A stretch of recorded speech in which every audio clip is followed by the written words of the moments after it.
Okay. This show is the best. This show is... There is so much that happens in episode 3.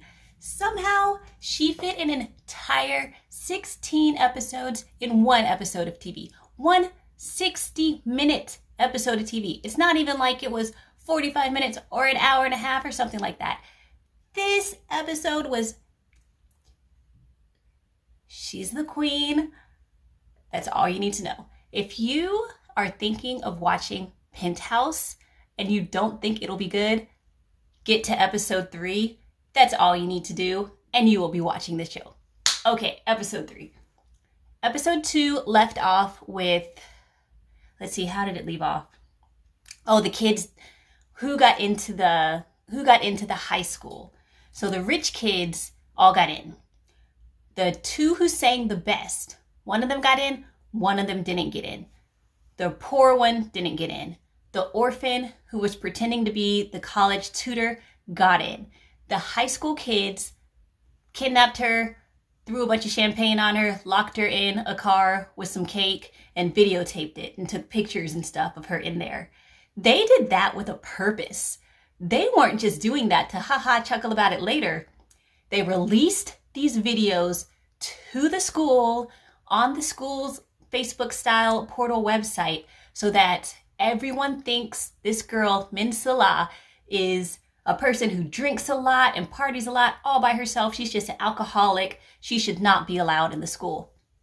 Min Sala goes home, all busted and bruised that night. She's just having the most miserable time. When she gets to orientation, she finds out this huge bad rumor is being spread about her, that she's an alcoholic. She just goes and parties and drinks. But she's trying to stay, above it all. However, Cheon Seo-jin, the opera singer, pulls her into her office and tells her, look, there's this whole issue going on with you and these rumors. I don't want you to quit the school now, but halfway through the school year, you need to voluntarily leave. So La's like, you have got to be kidding me.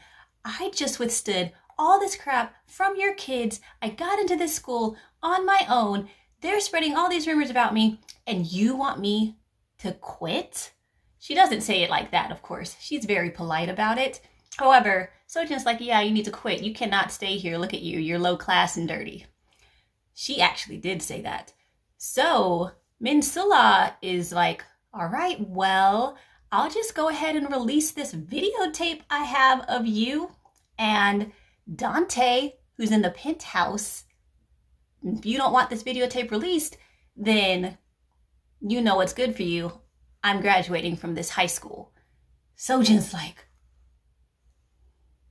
oh my God, what did you say?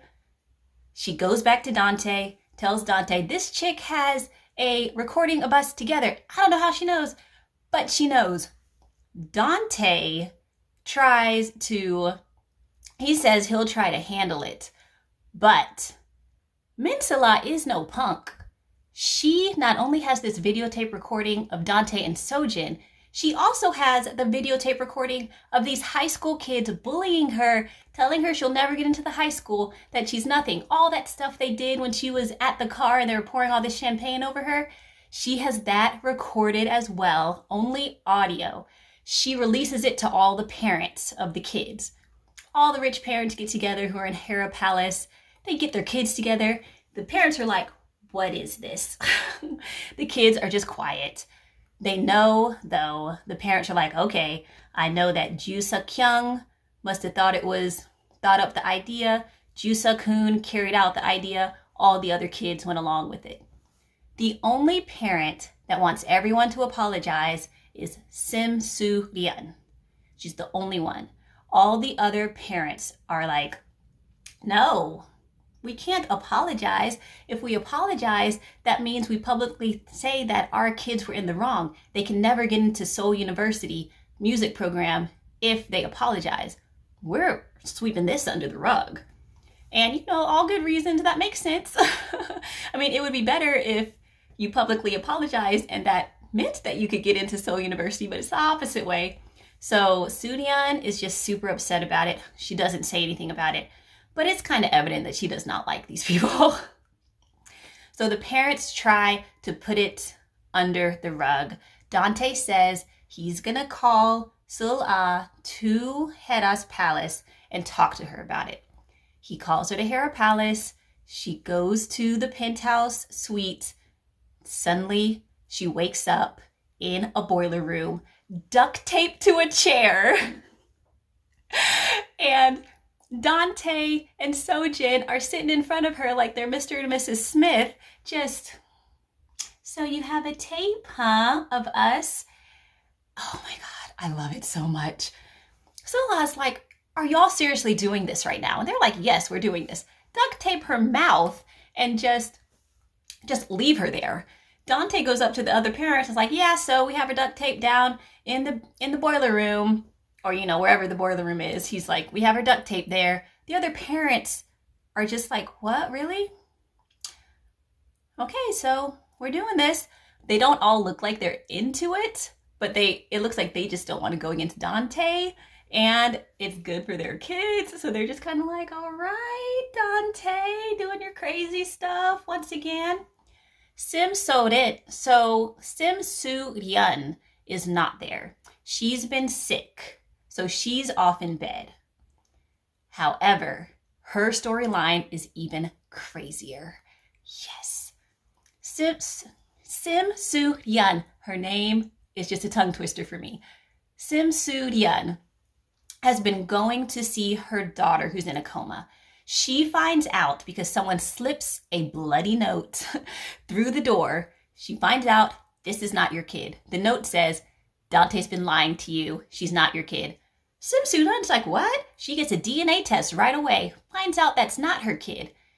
She starts communicating with this mystery man. The mystery man tells her, you need to find this orphanage and find the owner in order to find your kid. And they're communicating via phone, text message style. She finds the orphanage. The orphanage has been sold.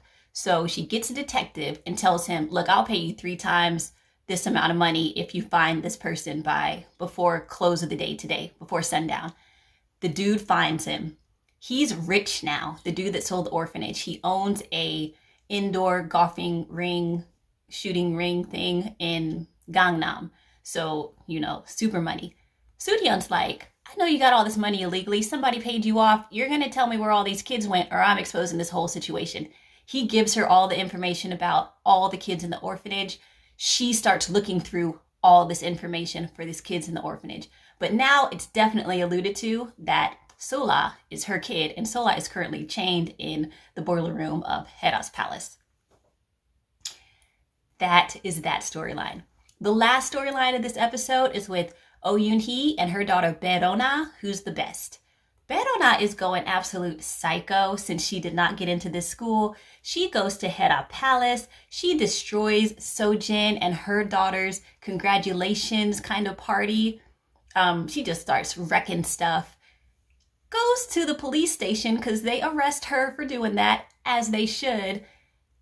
She gets blamed for everything, basically, and she is in the wrong. This kid, I mean, you just don't go do that. Yoon-hee has to go to the police station. She's the hardest working woman in this show. Goes to the police station, finds out she needs to pay a $100,000 fine or her kid's going to have this on her record permanently. She does not have the money to pay this, but she's lucky. This is K-drama luck, y'all. She's lucky because Cheon Seo-jin's father, Ha Yoon-chul, also went to the police station. He sees Yoon-hee there, recognizes her, hides from her, but he understands this situation right away, ends up getting her kid off. In fact, it appears that he ends up paying her family some money. So Yoon-hee's in the clear. She doesn't find out that her family's in the clear until the end of the episode, that they don't have to pay all the money. But the damage has been done because the entire episode, Berona's just going psycho because she has this great singing voice. She can't get into this school. The kid that Berona went off on, Ha Eun-byo, which is Cheon Seo-jin's daughter, has this complex because she knows she's not the best singer, and she knows she got in because of her grandfather and her mother. So she's also going crazy, crazy with just, I'm not good enough. One kid's going crazy because she is good enough. Another kid's going crazy because she isn't good enough. Two crazy kids are about to be created.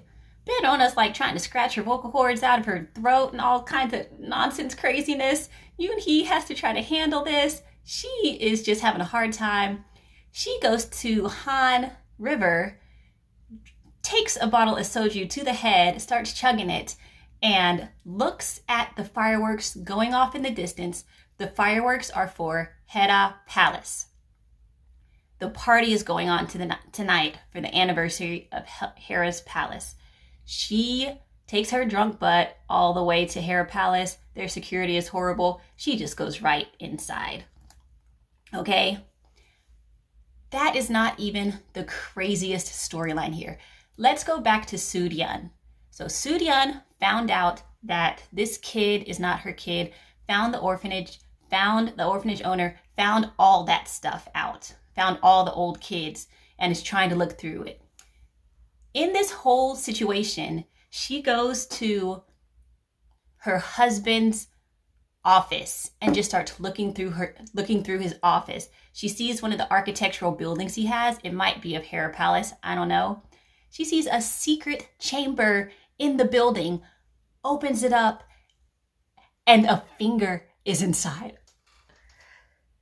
A finger is inside, a preserved finger with a ring on it. She's like, oh my God.